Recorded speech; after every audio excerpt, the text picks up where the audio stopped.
Alléluia. Je veux essayer un peu d'inverser les choses.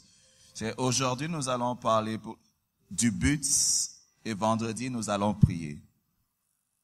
Vendredi, nous allons prêcher un peu et prier beaucoup. Mais aujourd'hui, nous voulons donner une direction à notre soif. Alléluia.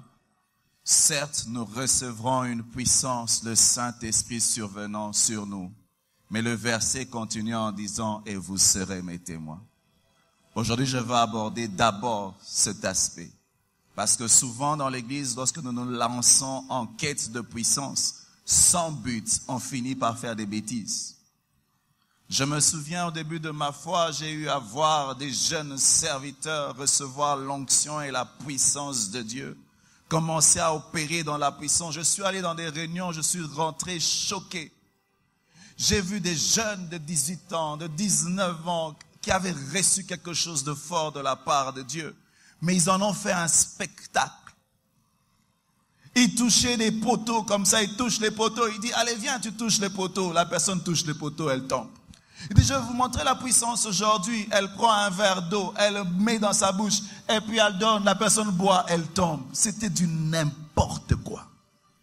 Je demandais, mais après ça, après que les gens soient tombés, après que les gens aient touché les murs ou bien les sols et qu'ils soient tombés, qu'est-ce qui se passe après? Souvent, lorsque les jeunes commencent à opérer dans la puissance et qui n'ont pas de but, ils abusent de ces choses et finissent par attrister le Saint-Esprit. Alléluia.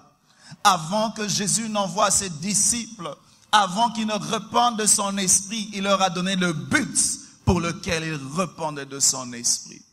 Alléluia. Nous allons ouvrir nos Bibles dans le livre de Luc 15 à partir de 1 à 10. Et puis nous lirons aussi dans Luc 19, 10. Et puis nous lisons dans Jean 12, 19 à 24. Je veux lire au nom du Seigneur. Tous les publicains et les gens de mauvaise vie s'approchaient de Jésus pour l'entendre. Et les pharisiens et les scribes murmuraient, disant, cet homme accueille des gens de mauvaise vie et mange avec eux. Mais il leur dit cette parabole, quel homme d'entre vous, s'il a 100 brebis et qu'il en perde une, ne laisse pas les 99 autres dans le désert pour aller après celle qui est perdue, jusqu'à ce qu'il la retrouve. Lorsqu'il l'a retrouvée, il la met avec joie sur ses épaules. Et de retour à la maison, il appelle ses amis et ses voisins et leur dit, réjouissez-vous avec moi, car j'ai retrouvé ma brebis qui était perdue. De même, je vous le dis, il y aura plus de joie dans le ciel pour un seul pécheur qui se repent que pour 99 justes qui n'ont pas besoin de repentance. Ou quelle femme, si elle a 10 drachmes et qu'elle en perde une, n'allume une lampe, ne balaye la maison et ne cherche avec soin, jusqu'à ce qu'elle la retrouve. Lorsqu'elle a retrouvé, elle appelle ses amis et ses voisines et dit, réjouissez-vous avec moi, car j'ai retrouvé la drachme que j'avais perdue.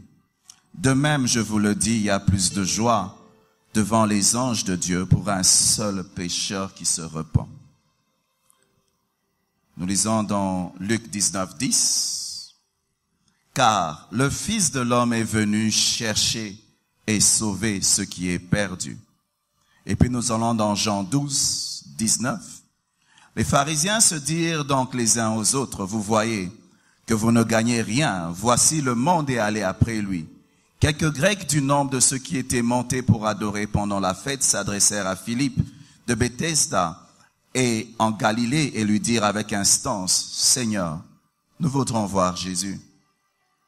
Philippe alla leur dire à André et Philippe le dirent à Jésus.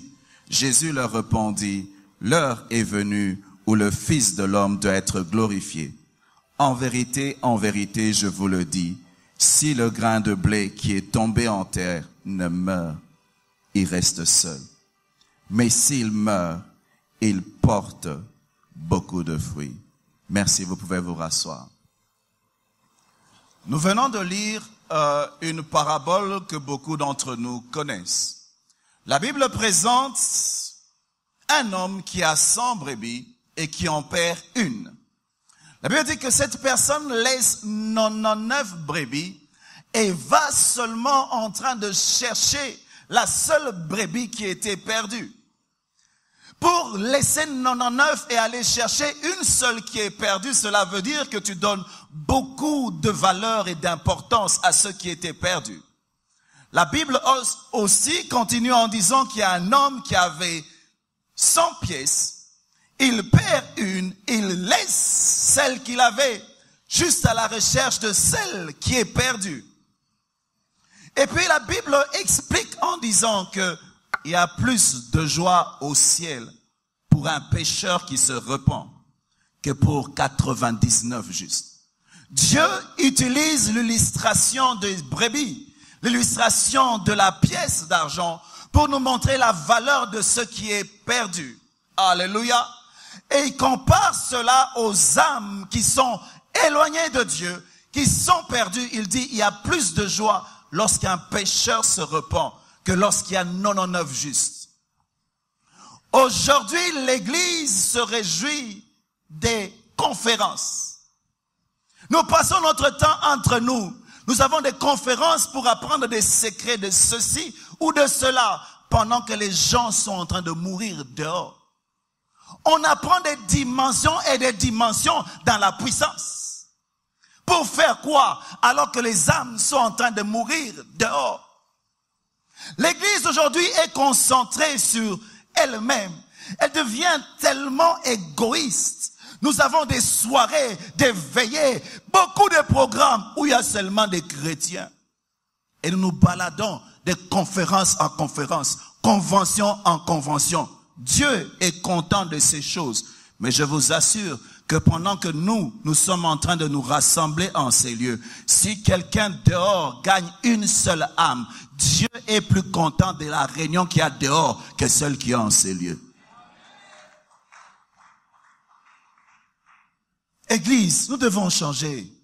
Je ne sais pas qu'est-ce qui se passe aujourd'hui. Je ne sais pas si nous comprenons pourquoi Jésus-Christ permet que l'Église soit encore sur la terre. Je ne sais pas si nous réalisons la valeur de ce qui est perdu. Vous savez, lorsque Dieu parle peut-être des brebis, comme moi et toi, on n'est pas fermiers, on ne réalise pas la valeur d'une brebis, n'est-ce pas? Tu as 100 brebis, une se perd. Est-ce que tu vas aller chercher toi? Tu dis non, j'attends seulement un peu, les autres vont faire d'autres brebis, n'est-ce pas? J'attends, c'est pas grave. Tu as 10 pièces, une se perd. Bon, elle s'est perdue, hein, mais j'en ai 9, c'est pas grave. Alléluia. Alors Dieu ajoute une autre parabole pour que nous puissions comprendre la valeur de ce qui est perdu. Juste après la parabole des drachmes perdus, il y a la parabole de l'enfant prodigue. Un père avait 2 enfants. L'un d'entre eux, un jour, décide de s'éloigner de son père. Il va et dilapide tout ce qu'il avait. Et puis pendant ce temps-là, un jour, il décide, il dit non, je veux rentrer dans la maison de mon père. Je souffre trop loin de lui. La Bible déclare qu'alors qu'il était en train de rentrer vers son père l'a vu de loin. Alléluia. Pour que son père le voie de loin, ça veut dire que tout le soir, son père vérifiait, est-ce que mon enfant est en train de rentrer? Tout le soir, est-ce que mon enfant est en train de rentrer? Tout le soir, son père était inquiet. Il espérait que son enfant allait rentrer. Et lorsqu'il a vu de loin, le père a couru. Il a serré son enfant dans ses bras. Il a restauré. Le Seigneur veut nous dire ceci. La valeur de ce qu'il a perdu, ce n'est pas une brebis. La valeur de ce qu'il a perdu, ce n'est pas de l'argent. La valeur de ce qu'il a perdu, c'est un enfant qu'il a perdu. Lorsque Dieu a perdu Adam, un jour il vient dans la présence, dans le jardin d'Éden. Il vient afin de communier avec Adam. Il arrive là où il avait l'habitude de passer du temps avec Adam. Adam n'était plus là. Le péché l'avait séparé de Dieu. Il a commencé à crier, Adam, où es-tu? Où es-tu? Il y a un cri au ciel en faveur des perdus. Il y a un cri au ciel qui est en train de crier. Le Père est en train de dire, Adam, où es-tu? Adam, où es-tu? Tous les jours, ce cri existe. Adam, où es-tu? Le Père regarde. Est-ce que Adam va revenir? Depuis que l'homme a chuté, Dieu a commencé un business. Le business de Dieu, c'est d'aller chercher les perdus et de les sauver. Parce que Dieu veut sauver les perdus. Vous savez, si tu perds un enfant, je t'assure, peut-être parmi vous, il y a beaucoup de jeunes qui n'ont pas d'enfants. Un parent qui perd un enfant, il ne dort plus. Un parent qui perd un enfant a du mal à manger. Je vous assure, hein. Quand tu manges, je demande, moi je mange maintenant. Mais est-ce que mon enfant a mangé là où il est? Si y a les gens l'ont kidnappé, est-ce qu'on est en train de le maltraiter? Qu'est-ce qu'on est en train de lui faire? Tu imagines être un parent, tu vas commencer à te poser des questions. Qu'est-ce qui arrive à mon enfant? Qu'est-ce qui arrive à mon enfant? Dieu a perdu des fils. Si les humains que nous sommes s'inquiètent autant si nous perdons des enfants, à combien plus forte raison Dieu? Il y a un cri dans le cœur de Dieu. Vous savez, mon frère et ma soeur, pour que tu sois capable d'évangéliser, il faut que tu sois connecté au cœur de Dieu au ciel, afin que tu réalises la valeur des perdus, afin que tu réalises pourquoi Dieu tient autant. Afin que tu réalises pourquoi il y a la joie quand un pécheur rentre. Ah, mon fils, tu es rentré. Tu es rentré. Tu es rentré. Lorsque Jésus-Christ vient sur la terre, il déclare, ma mission, je suis venu pour faire quoi? Chercher et sauver le perdu. Ça veut dire quoi? La mission que j'ai, c'est de continuer les affaires de mon père. Le business de papa, pour moi, c'est quoi? Aller chercher ceux qui sont perdus et de les sauver. Si tu veux comprendre la principale mission de Jésus-Christ sur la terre, c'était de chercher les hommes qui étaient perdus. C'était de répondre au cri de Dieu au ciel, en train de chercher ceux qui étaient perdus sur la terre. Selon les statistiques, il est dit que seulement 5% des chrétiens évangélisent. 5% des chrétiens évangélisent. Je ne sais pas si tu fais partie de combien. Souvent les gens, lorsqu'ils regardent leur église, disent, ah, notre église est grande, il y a beaucoup de gens. En quoi tu contribues à la croissance de l'église?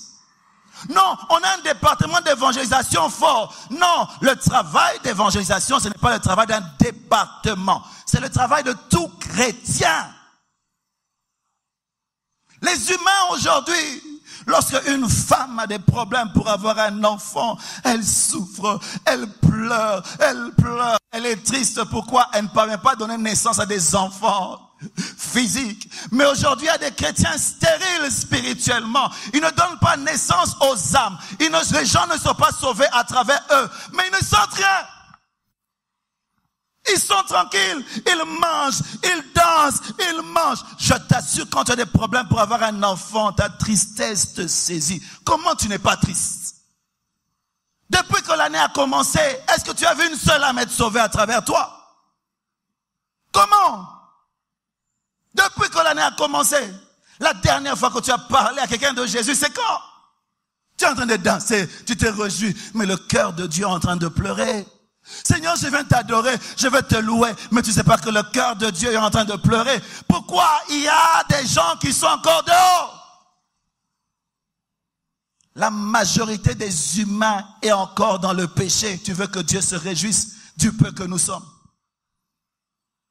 Alléluia.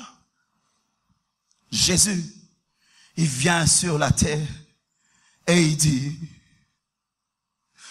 que le Père, tellement qu'il aimait les humains qui sont perdus, il a dit, je dois les sauver. Il dit, ok. La Bible dit dans Jean 3,16, car Dieu a tant aimé le monde qu'il a donné. Il dit, Jésus, va chercher Adam. Quel que soit le prix, mais trouve-le. Quel que soit le prix, quel que soit ce qu'ils vont te faire, sauve-les. Je tiens à les avoir avec moi, vas-y. Le Père a accepté de faire un sacrifice ultime afin de te sauver. Lorsque Jésus vient sur la terre, même chose, il dit, je suis venu chercher les perdus. Dans Luc 2,49, alors que Jésus était dans le temple, ses parents commençaient à le chercher. Il dit, pourquoi me cherchez-vous? Ne savez-vous pas qu'il faut que je m'occupe des affaires de mon Père? J'ai été envoyé sur cette terre pour travailler pour mon Père. Et ma principale mission, c'est de chercher les perdus et de les sauver.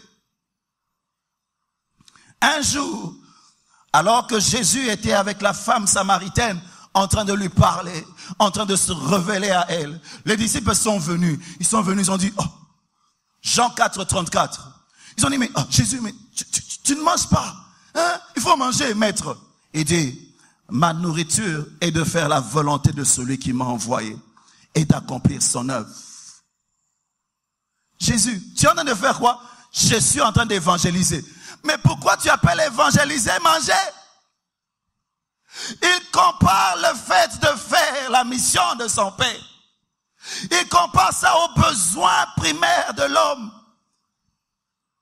Il compare le fait de parler aux perdus à la nourriture. Si aujourd'hui, évangéliser c'était manger, la dernière fois que tu as mangé c'est quand? Quelle est ta santé spirituelle? Tu ne manges pas souvent. Tu ne manges pas souvent. Il dit, ma nourriture, c'est de faire la volonté de mon Père. Mais quelle nourriture tu es en train de manger? Je suis en train de gagner une âme. Je suis en train de gagner une âme. Tu sais, mon frère, tu manges trop de foufous parce que tu ne réalises pas la valeur des âmes. Quand tu es absorbé par les âmes, des fois tu oublies ton besoin de ventre parce que tu as une autre nourriture. Les âmes meurent. Et nous sommes en train de danser. Les âmes meurent. Nous sommes seulement en train de nous réjouir. Les âmes meurent. Il appelle le fait d'évangéliser, manger. Jésus, qui peut vivre sans manger? Certains d'entre nous, même ici, quand ils se réveillent, ils ne pensent même pas à prier, mais ils pensent à manger. Certains d'entre nous, quand ils vont au travail, ils préparent un peu de nourriture qu'ils vont manger au travail. Pourquoi? Ils ont le souci de ce ventre. Si tu avais le souci de gagner les âmes, comme tu as le souci de manger, je t'assure, ce monde serait transformé. Je prie qu'à la fin de ce message, que dans ton cœur, dans ta vie, il y ait une faim des âmes, comme la faim que tu as pour la nourriture. En matière de gagner les âmes, il n'y a pas de problème de faire l'excès des tables. Tu peux gagner autant d'âmes que tu veux, autant d'âmes que tu peux. La dernière fois que tu as organisé une fête au ciel, c'est quand? Oh, je prie qu'en c'est lieu qu'il y ait des gens qui décident, qui disent à Dieu, tu dis aux anges, Bokobina, Bokolemba. C'est-à-dire quoi? Mais on va, quelqu'un qui regarde le ciel, il dit, il y a une fête. Pourquoi il y a une fête? Vous savez, le frère Trésor vient encore de gagner une âme. Il dit, non, il gagne encore. Il organise des fêtes continuellement au ciel. Pourquoi? Il mange tout le temps. La nourriture, c'est de faire la volonté de mon Père. Je prie que Dieu réveille la faim dans le cœur de quelqu'un. Oh, Église de Dieu, que Dieu restaure notre faim. Que Dieu restaure notre faim. Lorsque les gens sont venus vers Jésus, ils disent aux disciples de Jésus, nous voulons voir Jésus. Ils n'ont pas dit, nous voulons voir les apôtres. Les apôtres ne peuvent pas sauver. Arrêtons de présenter les hommes. Arrêtons de présenter les titres. Arrêtons de présenter les pasteurs. Présentons Jésus. Ils n'ont pas dit nous voulons voir Pierre. Ils n'ont pas dit nous voulons voir Luc. Nous voulons voir Jésus. Il y a un besoin de l'esprit de l'homme qui a une seule réponse. Jésus-Christ de Nazareth. Celui qui est mort à la croix pour nous. C'est le seul qui sauve. C'est le seul que nous devons présenter. Je veux combattre avec toute l'énergie de mon corps le fanatisme dans l'église. Les gens venant dans l'église, ils doivent voir Jésus. Jésus est le seul qui soit capable de transformer. Jésus est le seul qui soit capable de changer. Église de Dieu, soyez prêts à mourir pour Jésus. Arrêtez d'être fanatique. Arrêtez. Nous voulons voir Jésus. Nous voulons voir Jésus.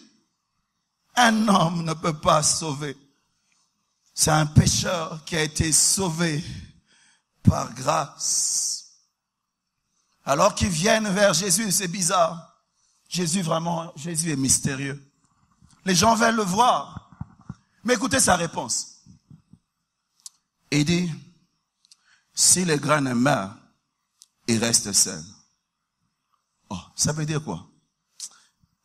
Il dit, les gens ont besoin de moi. Hein? Mais vous savez, les perdus sont dans le monde entier. Mais moi, je suis seulement un seul endroit à la fois. Quand les gens me cherchent à Jérusalem, je suis à Jérusalem. Au Congo, je ne suis pas là. Comment je vais faire pour sauver les gens de partout sans qu'ils aient besoin de voyager? Il a commencé à réfléchir, il a dit, oh, si les grains me meurent, ils restent seuls. Comment je vais faire? Tu sais que lorsque tu as une graine, dans une graine, tu as un arbre. Tu sais que lorsque tu as une graine, dans une graine, tu as une forêt. Mais il faut que tu fasses quoi? Il faut que tu plantes la sémence. Il a dit, oh, je crois qu'il faut que je meure maintenant, afin que je puisse vivre à travers mes disciples. Il faut que je meure afin que je vive au Congo à travers mes disciples. Il faut que je meure afin que je vive aux États-Unis à travers mes disciples. C'est comme ça que dans le livre d'Ésaïe 53, la Bible déclare que après avoir offert sa vie en sacrifice, il verra une postérité qui prolongera ses jours. Jésus, en mourant, avait un rêve. Jésus, en mourant, avait un rêve. Son rêve, c'était de continuer sa vie à travers toi. Son rêve, c'était de continuer sa mission à travers toi. Son rêve, c'était de continuer à chercher les perdus, les sauver à travers toi. Si le grain meurt, il reste seul. Mais s'il meurt, c'est alors qu'il porte beaucoup de fruits. C'est comme ça qu'avant de partir, avant même que le Saint-Esprit ne descende sur les disciples, il leur dit, allez, faites de toutes les nations mes disciples. Allez chercher Adam dans toutes les nations. Allez chercher l'enfant prodigue qui s'est éloigné dans toutes les nations. Allez chercher et sauver les perdus. C'est la principale mission de l'Église. S'il n'y avait pas cette mission, si seulement Dieu nous avait sauvés seulement pour l'adorer, vous savez quoi? Une fois que tu es converti, tu es censé monter. Tu pars. Pourquoi? Parce qu'au ciel, l'adoration sera meilleure. Alléluia. Mais il nous garde sur la terre. Pourquoi? Parce qu'il y a d'autres perdus qui doivent être sauvés à travers nous. Il y a une mission. Tu n'es pas resté sur la terre pour manger les foufous ou acheter des voitures d'abord. C'est pour sauver les perdus. Va chercher. L'église doit être en mouvement. Bouge de là où tu es. Vas-y, va chercher. Va chercher. Va chercher. Où nous devons chercher les perdus? Vous savez, maintenant les chrétiens ne savent plus gagner des âmes. Ils invitent les perdus à l'église. Non, Dieu n'a pas dit allez inviter les païens à l'église. Normalement, quand je prêche à ceux qui sont sauvés. Je prêche pas à ceux qui ne sont pas sauvés. C'est pas une campagne d'évangélisation. Est-ce que tu me comprends? La Bible dit que le Seigneur ajoutait à l'église ceux qui étaient sauvés. Quand je suis ici, je suis devant l'église. Je suppose que les gens qui sont ici sont sauvés. Où sont les païens? Les païens sont dans les rues. Les païens sont dans les bars. Les païens sont au lieu de travail. Les païens sont à l'université. Il faut aller là où les perdus se trouvent. Vous savez, dans notre église, nous avions décidé de faire une action spéciale. Vous savez, le diable nous fait trop souffrir. Il attaque, tomber les gens. Alors on a dit, on va changer les stratégies. Vous savez que la meilleure défense, c'est l'attaque. Si tu te bats contre quelqu'un, tu ne fais que barrer les coups. Un coup va te toucher. Si tu veux bien l'avoir, arrête de barrer, donne-lui aussi des coups. Alors nous avons décidé, nous avons dit non, nous allons donner des coups au diable maintenant. On s'est dit, bon, il y a une avenue dans notre ville là. L'avenue la polluée. Je sais pas, ici c'est Matongé. On l'appelle Long Street. Il y a des bars, Il y a des boîtes de nuit, il y a des prostituées, il y a en tout cas Long Street. Beaucoup de chrétiens sont tombés sur cette avenue-là. Alléluia. Je te donne pas une information pour que quand tu viens à Cape Town, tu cherches l'avenue. Non. Alléluia. Je donne un témoignage. Alors on s'est dit, on va aller évangéliser sur cette avenue.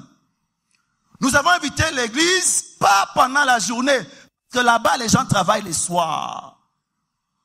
L'église est venue les soirs. Les gens sont venus les soirs, pas pour une veillée.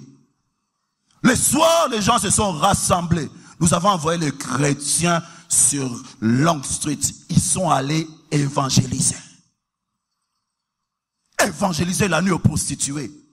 Ils m'ont dit, lorsqu'ils sont allés sur le terrain, ils ont rencontré aussi un autre groupe de chrétiens qui faisait la même chose. C'est comme si vous êtes un régiment, vous rencontrez un autre régiment de la même armée. Dis, on est ensemble, on est ensemble. La division dans l'église, c'est parce que les gens n'évangélisent plus.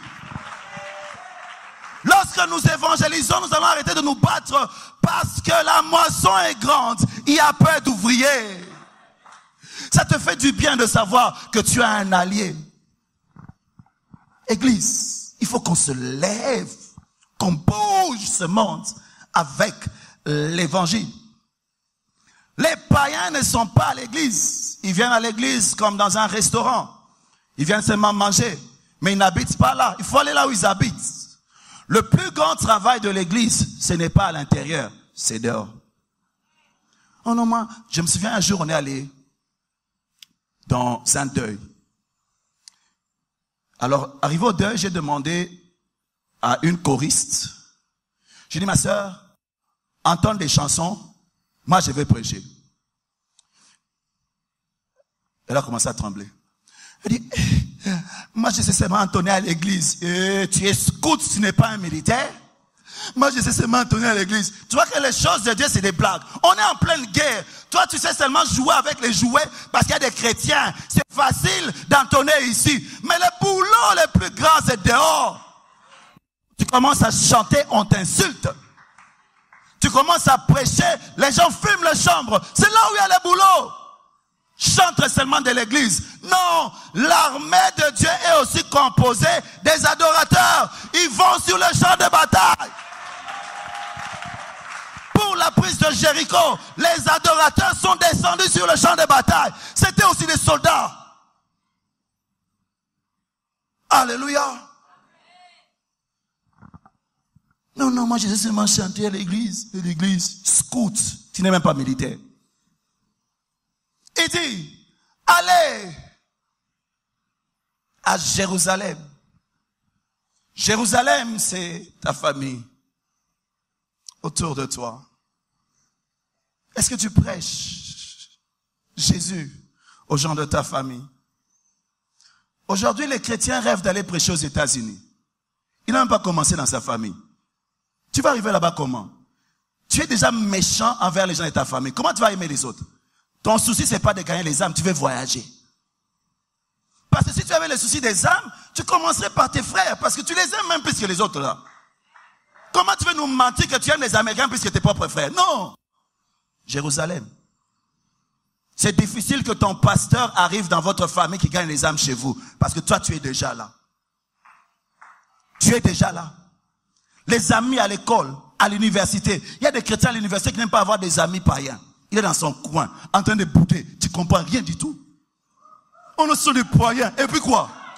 On ne sont des païens. Moi, je peux être avec les païens. Non, il ne faut pas faire les choses qu'ils font. Mais il faut quand même une connexion pour que tu puisses faire passer l'évangile.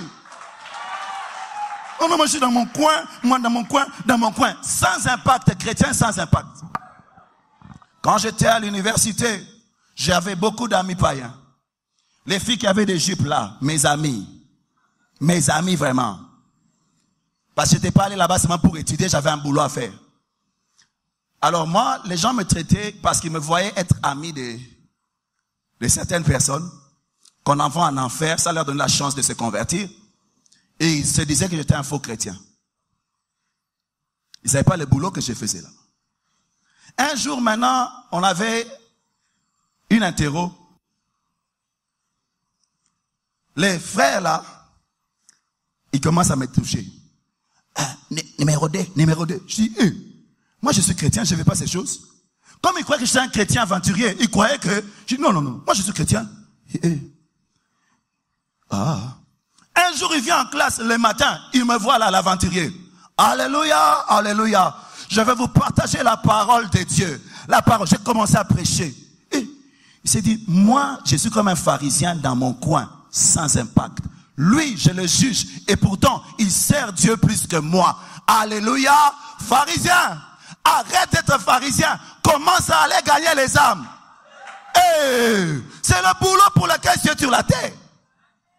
Je ne comprends pas les chrétiens qui sont dans leur coin. Les âmes meurent. On a un travail. Commence à Jérusalem. Tes parents, tes frères, tes sœurs. Tu vas en Judée. Et puis la Bible précise en Samarie. Vous savez pourquoi on parle de la Samarie? La Samarie fait partie de la Judée, mais c'était une partie occupée par les Samaritains. Les gens qui étaient mélangés. Pour les Juifs, c'était, on les respectait pas. Batwa Pamba. Batwa Pamba. Vous savez qu'il y a toujours un groupe de gens à qui on n'évangélise pas parce qu'on les respecte pas. J'ai une de mes filles dans la foi qui a un ministère. Quand elle avait encore 17 ans, elle me disait, Mokambi, elle était une petite mince là. Mokambi, Dieu a mis un rêve dans mon cœur. Je dis, quel rêve? Donc moi je sens que je dois prêcher l'évangile aux sourds-muets. Je dis, quoi? Elle avait 17, 18 ans. Oh, tu vois, tu ouvres la bouche parce que tu n'as jamais imaginé prêcher l'évangile aux sourds-muets. Comment les sourds-muets vont se convertir?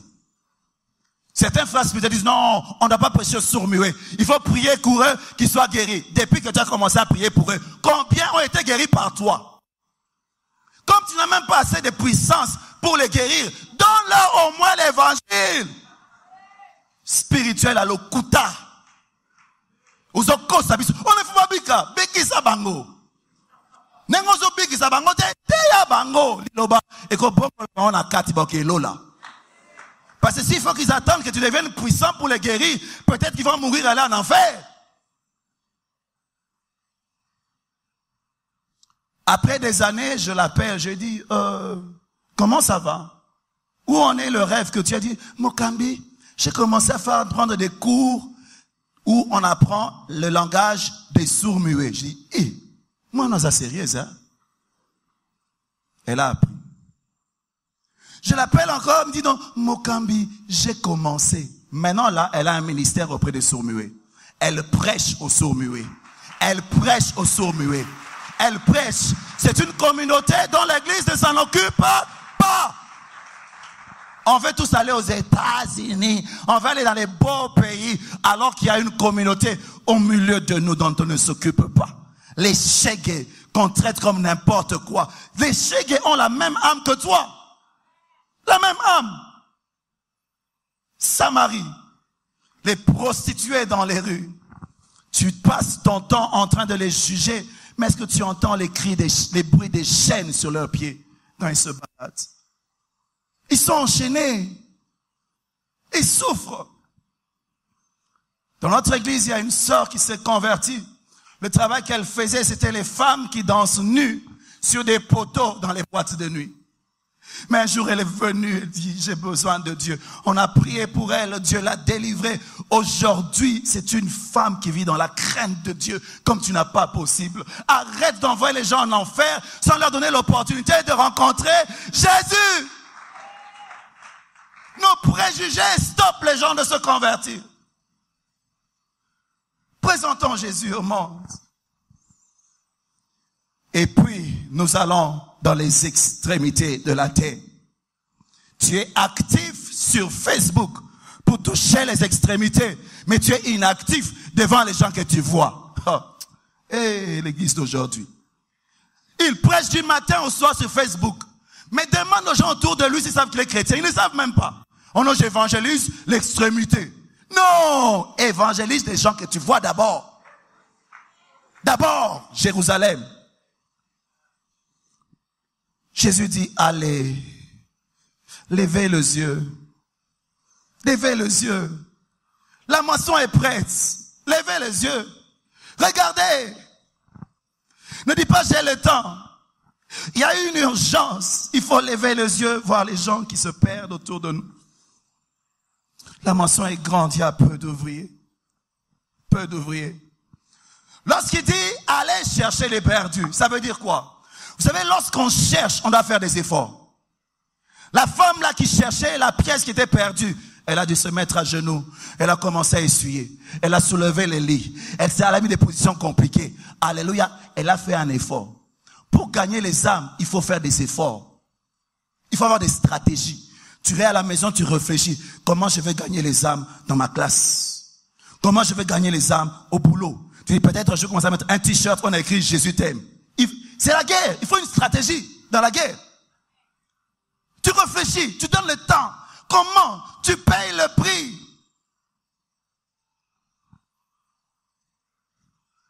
Elle a allumé la lampe. Elle a balayé la maison. Elle a cherché avec soin. Jusqu'à ce qu'elle a trouvé. Un jour, alors que j'allais à l'université, on était dans le taxi-bus. Alors qu'on montait, j'ai entendu quelqu'un dire « Alléluia! Amen! Alléluia! Amen! » Il a commencé à prêcher. Il a prêché, il a prêché, il a prêché. Il a dit, qui veut donner sa vie au Seigneur? Les gens ont levé les mains, ils ont donné leur vie au Seigneur. Et puis après, il a payé, et puis il est parti. Moi, j'étais là, j'ai dit, ah, Seigneur, je suis monté dans le même taxi-bus. J'avais aussi les mêmes montants pour les payer. Mais lui, il a utilisé son argent pour travailler pour le royaume de Dieu. Moi, la seule chose que j'ai faite, c'était d'aller étudier. C'est ce que nous sommes. Tu es dans un taxi, tu restes calme. Pendant que tu es calme, sache que dans le monde, il y a des gens qui utilisent toute opportunité pour annoncer Jésus.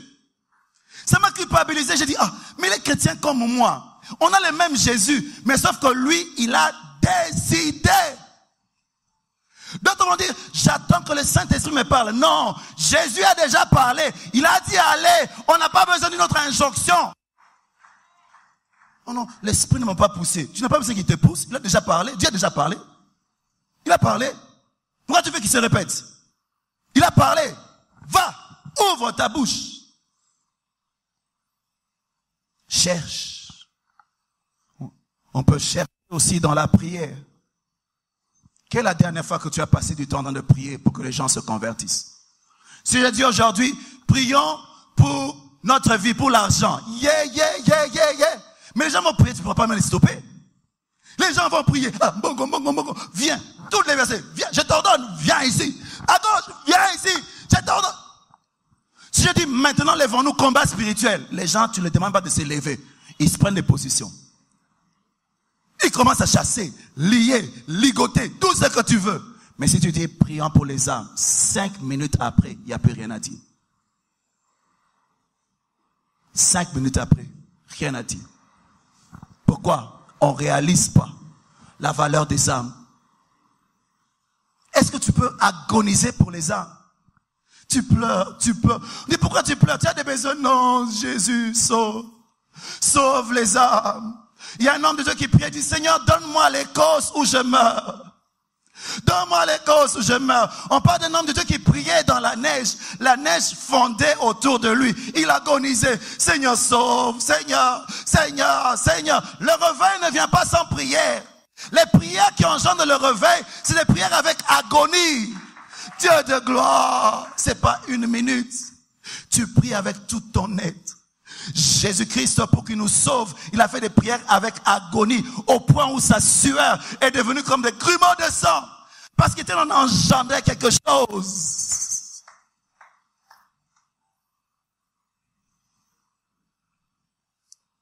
Dans la petite expérience que j'ai avec Dieu, je me suis rendu compte que quand tu pries pour les païens, ils se convertissent. J'ai remarqué, ceux qui sont même 10 ans dans la foi ou 20 ans. Souviens-toi quand tu t'es converti, on écrivait toujours les noms des gens qu'on veut qui se convertissent. Et puis tu priais pour eux toute l'année. 10 ans après, tu vas voir que la plupart se convertissent. Beaucoup de gens sont païens parce que l'église ne prie pas. L'église ne prie pas. Si on dit que parmi les objectifs de cette année, je vais avoir une maison, me marier et une voiture. Est-ce que dans les objectifs, il y a des noms des gens que tu vas voir se convertir? Oh Jésus, sauve l'église. Aide l'église. Aide l'église à retrouver les priorités. L'église est en train de s'éloigner des priorités. Il y a un prix à payer. Un prix à payer. Le Père a payé un prix. Il a sacrifié son Fils pour te sauver.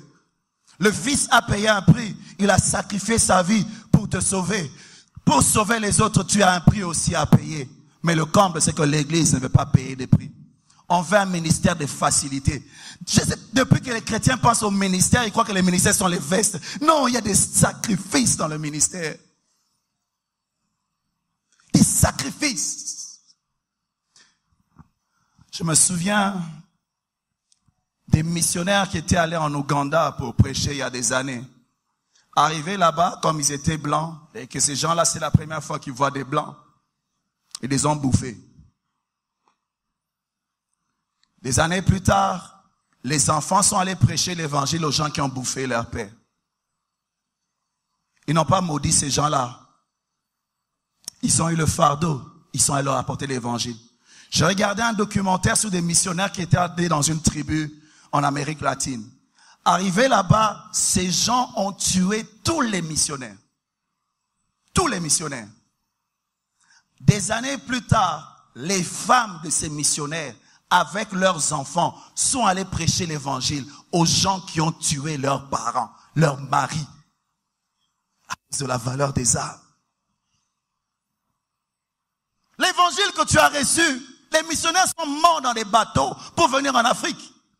C'est comme ça qu'on a eu l'évangile. Maintenant, c'est le tour du Congo, le tour de l'Afrique, de ramener l'évangile là-bas. Mais le problème, c'est quoi? On n'est pas prêt à payer le prix. Les gens vont, non pas en mission, bazo keneko luka na poto. Basa la évangile pour balia. Sans impact. C'est pour ça que la part des églises de nos frères à l'étranger ne touchent pas les autochtones. Pourquoi? Ils ne sont pas en mission. Bazo luka kolia. Est-ce que tu es prêt à payer le prix? Lorsqu'un homme est prêt à payer le prix, Dieu va se servir de lui. Le cœur dans la mission. Nous sommes devenus comme le fils aîné. Le fils prodigue est perdu, mais on ne se soucie pas de lui. On est content d'être les seuls en train de nous réjouir dans la maison du Père, alors que le Père a des soucis pour celui qui est perdu.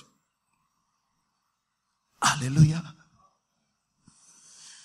Mais lorsque tu as trouvé, il faut que tu sauves. Tu cherches, tu trouves. Chaque fois que tu rencontres un païen, le Seigneur a trouvé ce qui était perdu. Il faut maintenant le sauver. Vous savez que dans notre temps, les païens ne sont pas rares. Hein? Tu fermes les yeux, tu ouvres, ils sont là. J'ai rencontré un missionnaire à l'école de théologie là-bas. Cet homme a un ministère dans le désert, c'est quoi, Kalahari, hein, en dessous là. Il dit, quand il est venu nous prêcher, il portait des habits bizarres. Vous savez, il a un ministère dans les déserts. Il ne peut pas mettre ça. Et vous savez, c'est un blanc dans les déserts. Imaginez la couleur. Alléluia, il était comme ça. Il a un ministère où il se balade sur un cheval. Il dit, je peux faire des jours et des jours sans voir une seule personne. Il cherche les perdus. Il ne les voit pas. C'est un désert. Imaginez quand il trouve un perdu. Oh, les qui s'arrêtent, hein? Et puis, natamboli des jours, une semaine à Zolukayo. Anamonio, il faut nateyayo. Le problème avec nous, on voit tellement des païens qu'on ne réalise plus la valeur de les âmes. Tout ce monde à Bango. Chaque fois que Dieu rencontre un perdu à travers toi, c'est une opportunité. Saisis-la. Quand tu rencontres un païen, peut-être que tu es la dernière personne que le païen rencontre. Quand il te quitte, il meurt. Qu'est-ce que tu vas dire à Dieu? Tu as le sang de cette âme sur tes mains. Pourquoi tu n'as pas libéré l'évangile? Dieu a trouvé le païen, mais toi, tu as refusé de parler. Tu as refusé de parler. Pourquoi? Tu ne réalises pas la valeur des âmes. Prêche l'évangile en toutes circonstances favorables. ou non? Il y a une urgence. Le Seigneur revient bientôt. Non seulement ça, un homme peut mourir à n'importe quel moment. Chaque fois que tu peux, parle de Jésus. Parle. Ne rate pas l'opportunité. Ne rate pas. On nous prêche tellement comment ne pas rater, saisir le moment. Saisir les moments par rapport à la vie sur la terre. Mais les gens ratent des moments de gagner des perdus. On ne voit pas les opportunités. Le matin, tu es censé te réveiller. Seigneur, donne-moi une opportunité. Donne-moi l'opportunité de parler à quelqu'un de Jésus. Donne-moi l'opportunité de témoigner de Jésus quelque part. Alléluia. Lorsque Jésus a sauvé le fou de Gadara, le fou de Gadara a voulu suivre Jésus. Jésus lui dit non, ne viens pas. Va raconter aux autres ce que j'ai fait pour toi. Chacun d'entre nous a un témoignage, n'est-ce pas? Quelle est la dernière fois que tu as raconté ton témoignage à quelqu'un? Vous savez, moi, j'étais un coureur de jupons. Jésus m'a sauvé. Moi, j'étais lié par la drogue. Jésus m'a sauvé. Quelle est la dernière fois? Tu as honte de Jésus? Tu as honte? Quelle est la dernière fois? Il y a des gens qui sont sauvés seulement par notre témoignage. Jésus dit au fou de Gadara, tu sais, toi, tu avais 2000 démons. Ça veut dire quoi? Tu peux un jour pour un démon. J'avais les démons de convoitise, j'ai été délivré. Demain, j'avais j'avais un démon peut-être de l'alcoolisme, j'ai été délivré. Il a 2000 jours en train de témoigner. Les choses par lesquelles Dieu t'a délivré, ce sont des histoires que tu peux raconter. N'aie pas honte de l'œuvre de Dieu dans ta vie. Parle. Parle. Parle. À l'époque, les gens étaient contents de parler de l'œuvre que Jésus a fait dans leur vie. Pourquoi tu as honte? Tu as honte de Jésus? Tu as honte? Alléluia. N'oublie pas le rêve de Jésus. C'était de vivre à travers toi. N'oublie pas que le peuple autour de toi a un désir. Ils veulent voir Jésus. Le rêve de Jésus, c'était de venir vivre dans ton corps et de se présenter aux hommes à travers toi. Je ne sais pas s'il y a quelqu'un ici qui a déjà vu Jésus dans un corps de femme. Regarde, il y a une sœur à côté de toi. Regarde-la. Dis, ma sœur, est-ce que tu nous montres Jésus? Jésus dans un corps de femme, est-ce qu'on l'a déjà vu? Jésus vit en toi afin de montrer comment il vit dans un corps de femme. Bilamba misusu à Jésus, Isamatata. Est-ce que les gens ne réalisent pas leurs responsabilités? Est-ce que tu réalises? On n'a jamais vu Jésus dans un corps de femme. Tout ce que tu fais doit parler de lui. On n'a jamais vu Jésus dans un corps de paix. Un corps de quelqu'un qui est marié. Jamais. Tu as l'opportunité de présenter Jésus dans ton corps. Comment tu le présentes autour de toi? Jésus avait un rêve, c'est de toucher les gens à travers toi. Mais dans beaucoup de vies, Jésus est prisonnier. Jésus est prisonnier. Il veut parler, tu refuses d'ouvrir la bouche.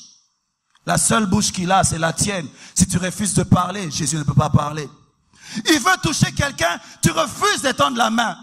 Jésus est prisonnier dans ton cœur.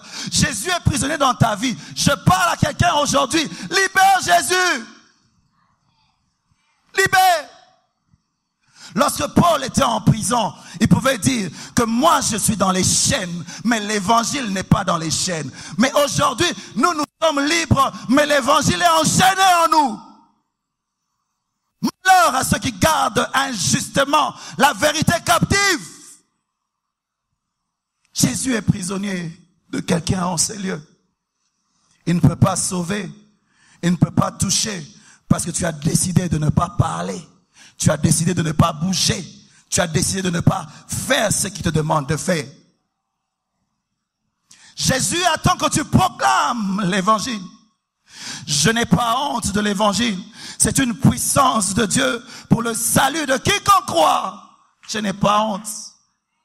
Je prêche l'évangile devant les rois, devant ceux qui ne sont pas élevés, parce que tout homme a besoin de l'évangile.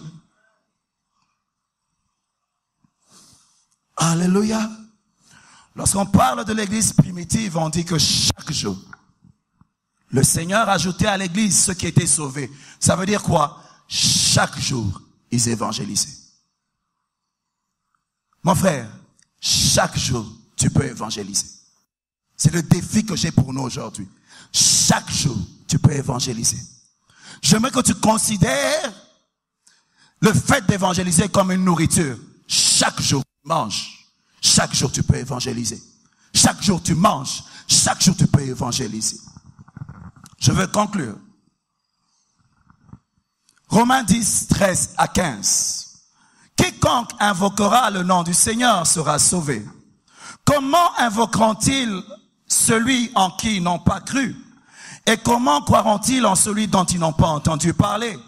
Et comment n'entendront-ils parler s'il n'y a personne qui prêche? Et comment y aura-t-il des prédicateurs s'ils ne sont pas envoyés? Selon qu'il est écrit qu'ils sont beaux les pieds de ceux qui annoncent la paix, de ceux qui annoncent la bonne nouvelle. Isaïe dit, j'entendis la voix du Seigneur qui disait, qui enverrai-je? Qui parlera pour nous? J'entendis le cœur de Dieu en train de chercher les perdus. Je cherche Adam, mais il dit, qui enverrai-je? Qui parlera pour nous? Isaïe a regardé, il a dit, me voici, envoie-moi. Envoie-moi. Est-ce qu'en ces lieux, il y a des gens qui sont en train d'écouter le cri du cœur de Dieu? J'ai perdu des enfants, je veux les chercher, mais qui enverrai-je? Qui parlera pour nous? Est-ce qu'il y a quelqu'un en ces lieux qui veut dire, Seigneur, me voici, envoie-moi? Je décide aujourd'hui de parler de Jésus dans toutes circonstances favorables ou non. Je décide aujourd'hui de considérer le fait de parler de Jésus comme manger. Je décide aujourd'hui de saisir les opportunités pour apporter l'évangile. Si tu es en ces lieux, lève-toi là où tu es. Courbons tous nos têtes dans la prière. Me voici, envoie-moi.